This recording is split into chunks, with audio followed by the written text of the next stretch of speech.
इलाहाबाद की मधु की शादी होती है रामगढ़ के आनंद से। नेचर से कामचोर मधु के सामने जब पूरे ससुराल की जिम्मेदारी पड़ती है तो कैसे वो उससे बचने के लिए करती है एक नाटक। चलिए देखते हैं। अरे मधुरानी, जरा चाय ला और बेसन घोल ले, बादल बन गए हैं, पकौड़ी बना लेते हैं। ओह, अभी तो दिन का खाना खाया है, अब पकौड़े तल दूं? अरे इतना खाएंगी तो फट जाएंगी, चला तो जाता नहीं इनसे। तभी आनंद आ जाता है। अरे मन कर रहा है पकोड़े खाने का। मधु देखो ना, बादल बन गए हैं, ऐसे में पकोड़े मिल जाए तो मजा आ जाए। अरे अभी तो बादल बने हैं, जरा 2-4 बूंद टपक तो जाने दो, बना दूंगी पकोड़े भी। ये बोलकर मधु वहाँ से चली जाती है। अरे मधु बूंदे भी बरस गई, अब तो बना दो पकोड़े। अरे बूंदा बूंदी तो रोज होती है, जरा जमकर बरसे तो पकोड़े तलने में और सिखाने में दोनों में मजा आ जाए।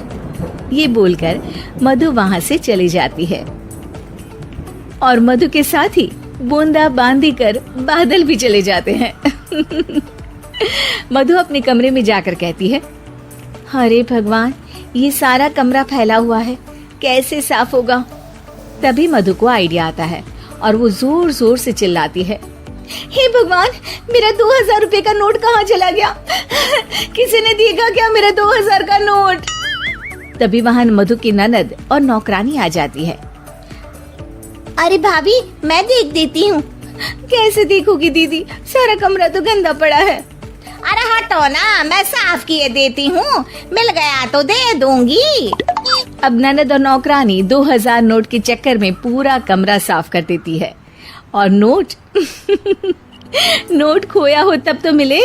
खैर, ये तो छोटे मोटे ट्रिक्स थे जो मधु काम से बचने के लिए करती, लेकिन अब आना था मधु का मास्टर स्ट्रोक, जिस पे वो अब सिर्फ बैठकर खाने के चक्कर में थी, और वो भी सास को ऑर्डर दे देकर। कैसे, चलिए देखते हैं। एक फ्रेम में एक फोटो है जिसमें सास की सास यानी कि मधु की दादी सास, मोटी बिंदी, काला मोटा चश्मा, कॉटन की साड़ी और चेहरे पर रौब। वहाँ उसी फोटो के नीचे खाट पर बैठी मधु, और मधु का गेटअप बिल्कुल वैसा ही था। मधु दादी सास की भूमिका में कहती है, अरे चंदावती, चंदा रानी, जरा चाय दे मलाई मार कर। मधु की सास यानी कि चंदावती कहती है, अरे इस नाम से तो सिर्फ मुझे मेरी सास बुलाया करती थी, ये कौन है देखो तो जरा।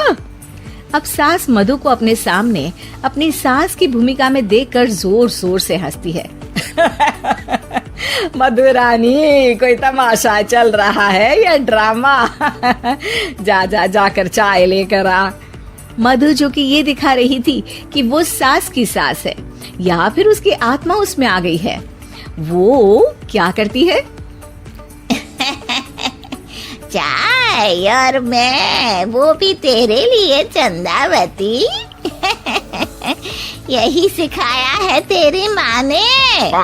यार, एक तो डायलॉग बदल बहू, तू सास बनकर जो माँ पर सीधे चली आती हो, ये ओल्ड फैशन हो गया है, जरा अपडेट हो जा। और वैसे तू कुछ भी बन, उसके पहले चाय लेकर आ।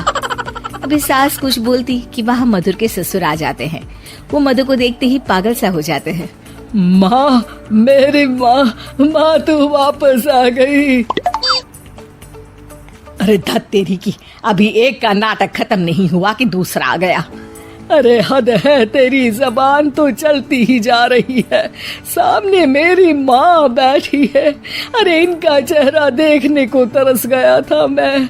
मेरी माँ वापस आ गई, ये देख मेरी माँ आ गई। ये नहीं कि देसी घी के लड्डू बनाए, बस जबान चला रही हो।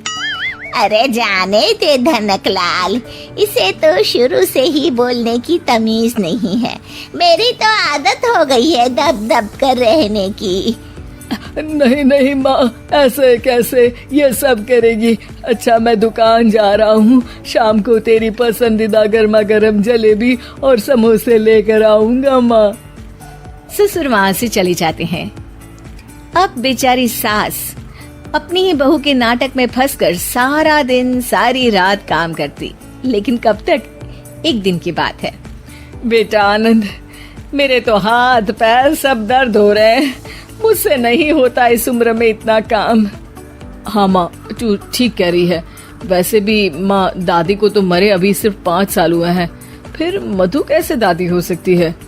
अरे वही तो बेटा, मैं तो ये सोच रही थी कि कहीं दादी मधु के रूप में तो पैदा नहीं हो गई।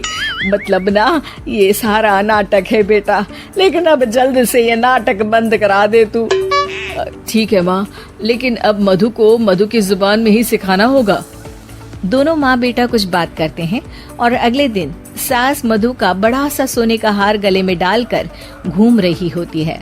मधु जैसे ही अपना हार सास के गले में देखती है, परेशान हो जाती है। अरे अरे ये क्या? ये हार तो तू अपनी बहू को दे चुकी थी। नहीं नहीं माँ जी, बिल्कुल नहीं। आप ही ने तो कहा था कि जब तक आप जिंदा है ये मैं ही रखूं। अब आप तो जिंदा ही हैं, तो ये हार मैं उसे कैसे दे सकती हूँ? अरे लेकिन तभी वहाँ आनंद आ जाता है। दादी दादी, मैं आपके लिए भैंस लेकर आया हूँ, बाहर खड़ी है।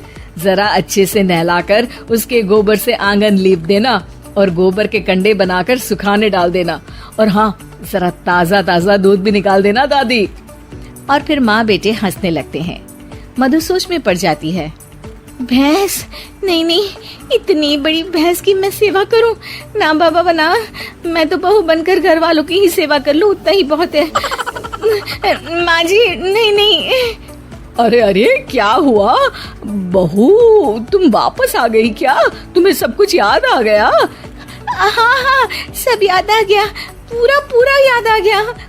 अब सास चैन से खाट पर बैठती है और जोर से कहती है, सब याद आ गया ना? तो चले जा, चाय लेकर आ, और वो भी मलाई मार कर।